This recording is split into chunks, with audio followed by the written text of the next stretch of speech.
അല്ലാഹുവേ നീ പരിപൂർണ സംരക്ഷണം നൽകണേ അല്ലാ. എല്ലാവരും രണ്ട് കൈ ഉയർത്തിയിട്ട് ആമീൻ പറയും. അല്ലാഹുവേ നീ സംരക്ഷണം നൽകണേ അല്ലാ. ഫലസ്തീന മക്കൾക്ക് സംരക്ഷണം നൽകണേ അല്ലാ. വിപത്തുകളിൽ നിന്ന് സലാമത്ത് കൊടുക്കണേ അല്ലാ.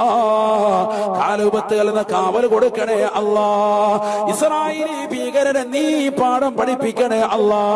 അവരുടെ ശത്രുത നിന്നിലേക്ക് ഏൽപ്പിക്കുന്ന അല്ലാ.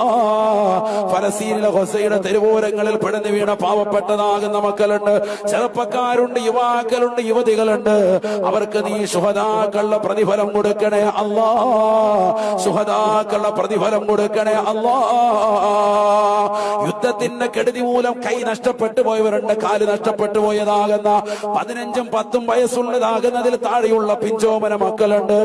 അല്ലാഹുവേ ക്ഷമ കൊടുക്കണേ അല്ലാ. ഖൈറായ ജീവിതം കൊടുക്കണേ അല്ലാ. സ്വാതന്ത്ര്യം അനുഭവിക്കാനുള്ള തൗഫീഖ് നൽകണേ അല്ലാ. സ്വാതന്ത്ര്യം അനുഭവിക്കാനുള്ള തൗഫീഖ് അവർക്ക് നീ നസീബാക്കണേ അല്ലാ. പിറന്ന നാടിന് വേണ്ടി പ്രയാസപ്പെടുന്ന സാധുക്കളാണ്, പരിപൂർണ മോചനം കൊടുക്കണേ അല്ലാ.